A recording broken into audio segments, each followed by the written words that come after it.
रहीम। आज हमने स्टार्ट किए हुए थे एस्फिक्सिएंट्स। पहला एस्फिक्सिएंट में कार्बन मोनोऑक्साइड दिखा था। अब देखने वाले हैं हाइड्रोजन सल्फाइड H2S क्या होती है, इसकी पॉइजनिंग में कैसे डेथ होती है, क्या पोस्टमार्टम फाइंडिंग मिलती है।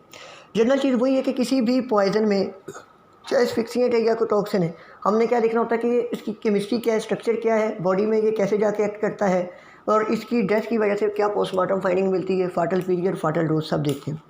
तो H2S का पहले देखें। इसका दूसरा नाम होता है सल्फोरेटेड हाइड्रोजन नंबर 1, यानी कि H2 और S हाइड्रोजन के साथ अगर सल्फर लगा हो तो इसको H2S कहते हैं नंबर 1। नंबर 2 क्या होता है कि इसकी गैस, हमने कार्बन मोनोऑक्साइड पढ़ी थी ना, तो उसको कलरलेस गैस कहा था और कहा था कि आउटरलेस है, लेकिन ये आउटरलेस नहीं है। ये टिपिकल पॉइंट है, याद रखना है। जब भी सिनेरियो में आएगा तो इससे से पिक करना है हमने। रॉटन एग स्मेल, मसलन केस आता है, सिनेरियो आता है कि एक पर्सन की डेथ हुई है, डेड बॉडी लाई है, जब उसको ओपन किया गया तो रोटन एग स्मेल आती है।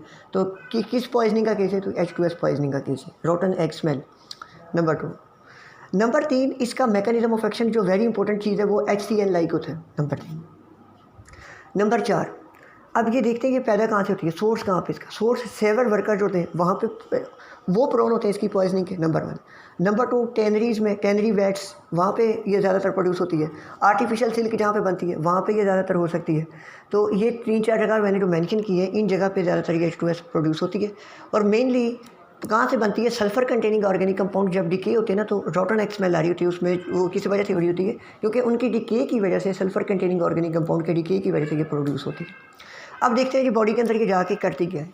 बॉडी में ये जाती है, जाके क्या करती है कि नॉर्मली क्या होता है, बॉडी में हीमोग्लोबिन ऑक्सीजन को लेके जा रही थी। ये कॉम्बिनेशन ऑक्सीजन का हीमोग्लोबिन के साथ, इसको कहते थे ऑक्सी हीमोग्लोबिन। ऑक्सी हीमोग्लोबिन में क्या था कि ऑक्सीजन रिवर्सिबली बाइंड कर रहा था हीमोग्लोबिन से, यानी वो आहिस्ता आहिस्ता जब टिश्यू पे पहुंचती थी वहाँ पे ऑक्सीजन, पार्शियल प्रेशर कम होने की वजह से ऑक्सीजन डिसोसिएट कर जाता था, कार्बन डाइऑक्साइड लोड होती थी, ऑक्सीजन अनलोड होता था।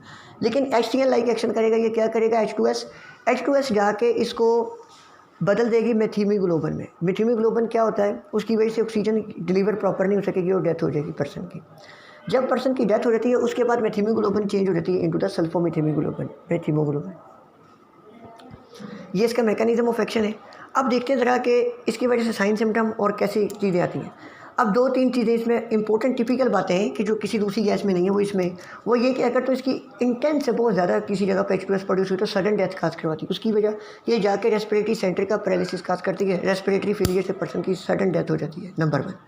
नंबर 2, अगर इतनी ज़्यादा इंटेंस नहीं, लेकिन है अच्छी खासी कंसनट्रेशन है, लेकिन इतनी ज़्यादा इंटेंस नहीं कि वो किल कर दे, तो फिर क्या सिम्टम मिलेंगे? एब्डोमिनल पेन, नोजिया होगा, उसके साथ साथ कन्वल्जन्स होंगे, इरेगुलर हार्ट बीट्स होंगी, उसके अलावा लेबर ब्रीथिंग होगी, पर्सन ड्रोजी होगा। तो ये इसकी सिम्टम आएगी। अगर तो फाटल डोज है तो फिर तो डेथ है। फाटल डोज से कम कंसनट्रेशन में अगर ये अवेलेबल है तो ये abdominal pain, nausea, irregular heart beat, convulsions and labour breathing cause करती है। और अगर स्टिल है कंसनट्रेशन इतनी ना ज़्यादा ना इतनी कम, एक डेफिनेट कंसनट्रेशन में H2S मौजूद है, तो उसकी वजह से ये क्या काज करती है? ये इरिटेशन काज कर देती है जहाँ पे म्यूकस मेम्ब्रेन मिलती है, जैसे कंजक्टिवाइटिस काज कर देती है, ब्रोंकोस्पैम काज कर देती है, इरिटेशन ऑफ द ब्रोंकाई वगैरह ये काज कर देती है। ये इसका एक्शन देख लिए, साइन सिम्टम देखे। अब देखते हैं कि अगर बंदा हमें को मिला H2S पॉइजनिंग का तो हमने क्या करना है उसका। अब याद रखें, एस्फिक्सिएंट में कोई भी एस्फिक्सिएंट है हमने ऑक्सीजन थेरेपी लाजमी करनी होती है।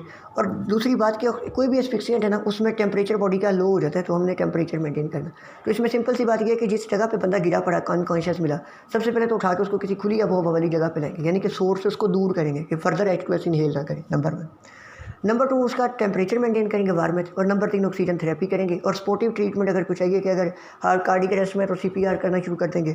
अगर फिब्रिलेशन का है या हार्ट रेट इरेगुलर है या ब्रेडिकार्डी का बहुत ज़्यादा सीवियर, तो उसको कार्डिक स्टिमुलेंट्स वगैरह देंगे, डिफिब्रिलेटर, ये सारी चीज़ें फिर हो सकती हैं स्पोर्टिव ट्रीटमेंट में।